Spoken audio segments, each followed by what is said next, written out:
ఆ నేత ఉన్నంతకాలం ఆ నియోజకవర్గంలో ఆ పార్టీకి తిరిగేలేదు. ఆ నేత పార్టీకి రాజీనామా చేశారు. చేసిన కొంతకాలానికి అక్కడ కొత్త ఇన్ఛార్జ్ కూడా నియామకమయ్యారు. కొత్త ఇన్ఛార్జ్ నియామకమైనప్పటికీ అక్కడ పార్టీ మాత్రం ఎక్కడ వేసిన గొంగలి అక్కడ మాదిరిగానే ఉంది. కొందరు సీనియర్స్ కొత్త ఇన్ఛార్జిపై అలకబోనితే మరికొందరు పార్టీని సైతం పెడుతున్నారు. ఇంతకు ఆ పాత నేత ఎవరు? కొత్తగా వచ్చిన నాయకుడెవరు? వారి రాజకీయ రంగులు ఎలా ఉన్నాయి? వివరాలేంటో ఈ స్టోరీలో చూద్దాం.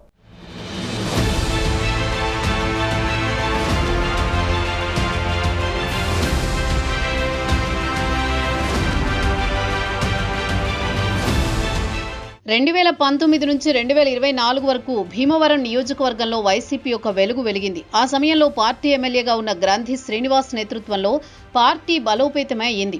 2024 ఎన్నికల తర్వాత వైసీపీ నుంచి మరొకసారి పోటీ చేసి గ్రంథి ఓటమి పాలయ్యారు. ఓటమి పాలైన కొంతకాలానికి పార్టీకి సైతం గ్రంథి రాజీనామా చేశారు. తనకు సరైన గుర్తింపు దక్కలేదనో లేక సరైన పదవులు రాలేదనో కారణం ఏదైనా ఆయన మాత్రం పదవులతో పాటు ప్రాథమిక సభ్యత్వానికి సైతం రాజీనామా చేశారు. గ్రంథి రాజీనామా తర్వాత క్లిష్ట పరిస్థితుల్లోకి జారిన వైసీపీ దిద్దుబాటు చర్యలు చేపట్టింది. దాదాపుగా 7 నెలల తర్వాత వైసీపీ అధిష్టానం కాపు నాయకుడైన చినమిల్లి వెంకట్రాయుడికి అవకాశం ఇచ్చింది.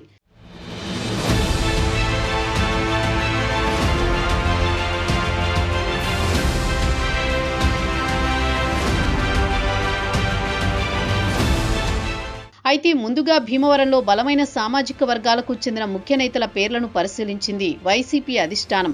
క్షత్రియ వర్గం నుంచి భీమవరం ఎంపీపీ పేర్చెర్ల విజయ నరసింహరాజు, బీసీ వర్గం నుంచి కామన నాగేశ్వరరావు, కాపు వర్గం నుంచి చినమిల్లి వెంకట్రాయుడు పేర్లను పరిగణలోకి తీసుకుంది.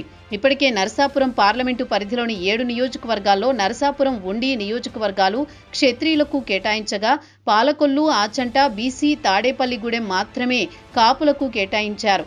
భీమవరంలో తప్పనిసరి పరిస్థితుల్లో కాపు సామాజిక వర్గానికి చెందిన చినమిల్లి వెంకట్రాయుడిని సమన్వయకర్తగా నియమించాల్సి వచ్చిందని ప్రచారం జరిగింది.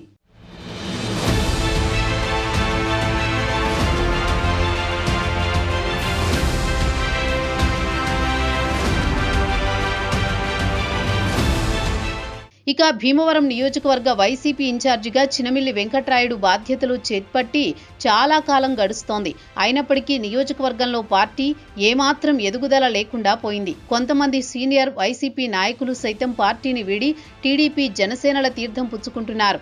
ఎంతమంది నాయకులు మారినా నేను మాత్రం మారను, నా ప్రవర్తన మారదు అంటూ చినమిల్లి వెంకట్రాయుడు మాత్రం తన పంథాను కొనసాగిస్తున్నారు.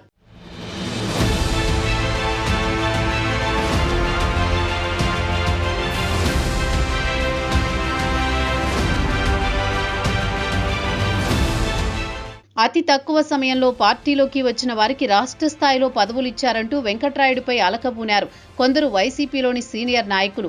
మరికొందరు పార్టీ నాయకులు ఒక నాయకుడి దగ్గరకు వెళ్లి గోడు వినిపించారట.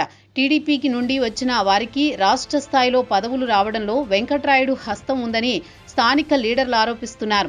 దీంతో కొంతమంది వైసీపీలోని నియోజకవర్గ సీనియర్ నాయకులు, కార్యకర్తలు పార్టీని వీడే ఆలోచనలో ఉన్నట్టు సమాచారం. కొత్తగా ఇన్ఛార్జిగా వచ్చిన వెంకట్రాయుడు కొత్త సంస్కరణలతో పార్టీని బలోపేతం చేస్తారనుకుంటే నియోజకవర్గంలో ఉన్న పార్టీని నాశనం చేస్తున్నారు అనేది ఇక్కడ నాయకుల్లో ఆందోళన కలిగిస్తోంది. ఈ సిచ్యువేషన్లో భీమవరం నియోజకవర్గంలో పార్టీని ముందుకు తీసుకువెళ్లడానికి రాయుడు ఆర్థికంగా నిలబడగలరా అనే దానిపై పార్టీ శ్రేణుల్లో జోరుగా చర్చ జరుగుతోంది. పార్టీలో భీమవరం నుంచి గ్రంథి లాంటి డేరింగ్ డాషింగ్ లీడర్ని చూశామని, అలాంటి నాయకత్వం, ఆర్థిక బలం రాయుడిలో ఉన్నాయా అనే సందేహం సైతం వ్యక్తం చేస్తున్నారు సీనియర్లు.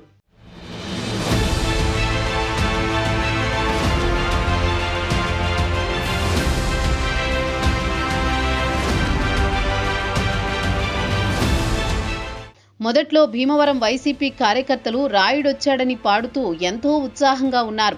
కానీ ఇప్పుడు వెంకట్రాయుడి ప్రవర్తన చూసి ఆందోళన చెందుతున్నారట.